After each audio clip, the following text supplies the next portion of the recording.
Le signe, c'est justement l'humilité de Dieu. L'humilité de Dieu portée à l'extrême. C'est l'amour avec lequel cette nuit, il a assumé notre fragilité, notre souffrance, nos angoisses, nos désirs et nos limites. Le message que tous attendaient, le message que tous cherchaient dans la profondeur de leur âme, n'était autre que la tendresse de Dieu. Dieu qui nous regarde avec des yeux pleins d'affection, qui accepte notre misère, Dieu amoureux de notre petitesse. Dans la nuit bénie, éclairée par la lumière de Jésus, le pape a expliqué la prophétie d'Isaïe, le signe annoncé par les anges aux bergers, des gens simples prêts à accepter le don du ciel. Et François a rappelé la patience de Dieu qui avait placé ses propres attentes en l'homme fait à son image, une patience plus forte que les ténèbres et que la corruption, ce qui est difficile à comprendre pour nous. L'enfant interroge celui qui le regarde, il l'invite à réfléchir. Suis-je prêt à accueillir la tendresse de Dieu? Combien notre monde a aujourd'hui besoin de tendresse, a soupiré le pape. La réponse du chrétien ne peut pas être différente de celle que Dieu donne à notre petitesse. La vie doit être affrontée avec bonté, mansuétude, proximité, avec l'ouverture du cœur face à cet enfant né pour tous. Les larmes de Noël, les larmes de l'enfant Jésus pour un monde dévasté par la violence et les injustices, c'est l'image évoquée par le pape dans son message de Noël avant la bénédiction Urbi et Orbi. À Jésus, François a confié les souffrances de ceux qui connaissent la guerre, les frères et sœurs d'Irak et de Syrie qui subissent une persécution brutale, les réfugiés, les déplacés qui ne reçoivent pas d'aide. Le pape a demandé que les cœurs s'ouvrent à la confiance au Moyen-Orient, priant pour ceux qui sont engagés dans le dialogue israélo-palestinien. Il a aussi invoqué la paix et la réconciliation pour l'Ukraine, pour le Nigeria et d'autres parties de l'Afrique comme la Libye, le Sud-Soudan, la République centrafricaine et plusieurs régions de la République démocratique du Congo. Également présents dans les pensées du pape, les jeunes victimes de violences, les enfants abusés, ceux tués au Pakistan, ceux qui souffrent du virus Ebola au Libéria, en Sierra Leone et en Guinée, mais aussi les enfants qui ne verront pas la lumière, ensevelis dans l'égoïsme d'une culture qui n'aime pas la vie. Le pape a mentionné les personnes déplacées, celles qui sont exploitées et notre silence complice, les petits massacrés par les bombardements jusque sur la terre de Jésus, victimes de nouveaux Hérodes. Et pourtant pour tous, il y a une grande espérance, c'est le Christ. Que sa force rédemptrice transforme les armes en charrues, la destruction en créativité, la haine en amour et en tendresse. Ainsi, nous pourrons dire avec joie, nos yeux ont vu ton salut.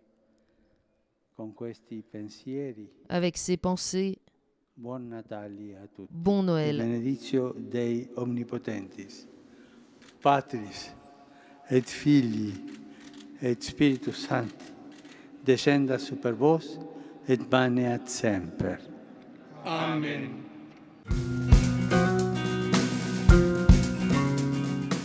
Étienne honore la venue de Jésus en offrant sa propre vie. Il nous montre comment vivre en plénitude le mystère de Noël. À l'Angélus de ce 26 décembre, le pape a évoqué le sens du martyre du saint qui a payé par le plus grand sacrifice sa fidélité au Seigneur. Rappelant les mots de l'Évangile « Vous serez haïs de tous à cause de mon nom », François a expliqué que ces paroles du Seigneur ne troublent pas la célébration de Noël, mais elles la dépouillent de ce faux revêtement douceâtre qui ne lui appartient pas. Elles nous font comprendre que dans les épreuves acceptées à cause de la foi, la violence est vaincue par l'amour, la mort par la vie. La voie à suivre est donc celle de l'Évangile, et si tous ne sont pas appelés comme Étienne à verser leur sang, il est cependant demandé à tout chrétien d'être cohérent en toutes circonstances avec la foi qu'il professe. La cohérence chrétienne est une grâce que nous devons demander au Seigneur. Être cohérent, vivre en chrétien, et ne pas dire « je suis chrétien » et vivre en païen. La cohérence est une grâce à demander aujourd'hui. Aujourd'hui, frères et sœurs, Prions de façon particulière pour ceux qui sont discriminés, persécutés et tués en raison du témoignage rendu au Christ. Je voudrais dire à chacun d'eux, si vous portez cette croix avec amour, vous êtes entrés dans le mystère de Noël. Vous êtes dans le cœur du Christ et de l'Église. Prions en outre pour que grâce au sacrifice des martyrs d'aujourd'hui, ils sont tellement nombreux, se renforce dans toutes les régions du monde l'engagement à reconnaître et assurer concrètement la liberté religieuse, qui est un droit inaliénable de toute personne humaine.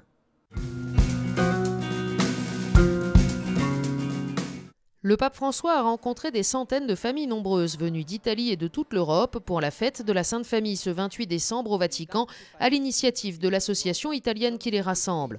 Le pape leur a redit que les enfants sont le miracle de la vie et que dans les familles nombreuses, écoles de solidarité et de partage, les enfants sont plus capables de communion fraternelle. Filant la métaphore agreste, François a expliqué que la famille humaine est comme une forêt où les bons arbres portent la solidarité, la confiance, la sécurité, la sobriété joyeuse.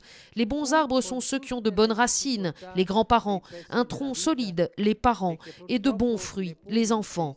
Pour cette raison, le lien avec les grands-parents est très important, a dit à nouveau le pape François. En saluant les familles présentes, il les a assurées de sa prière, spécialement pour celles qui souffrent du fait de la crise économique, du chômage de l'un des parents ou des jeunes, pour les familles qui sont éprouvées et celles menacées par la solitude et la division. Puis il a lancé un appel aux institutions. J'espère donc, notamment en pensant au faible taux de natalité en Italie, 1,3, rien, que rapidement on verra une plus grande attention des politiques et des administrations publiques à tous les niveaux afin de donner le soutien prévu à ces familles.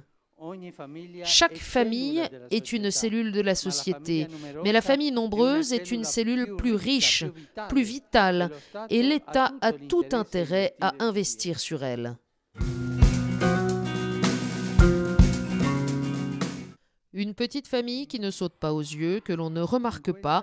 C'est ainsi qu'à l'Angélus, le pape François a décrit la Sainte Famille, fêtée ce 28 décembre.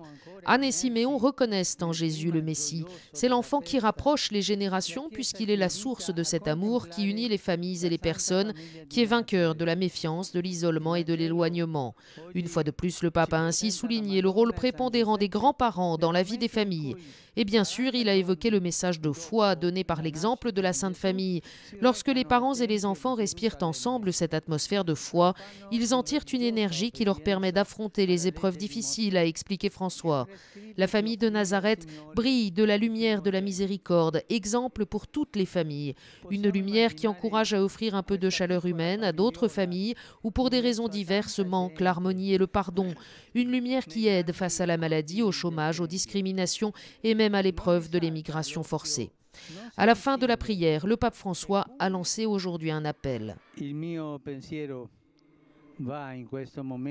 Ma pensée va en ce moment aux passagers de l'avion malaisien disparu entre l'Indonésie et Singapour, ainsi qu'aux passagers du navire en transit ces dernières heures en mer Adriatique qui sont impliqués dans des accidents.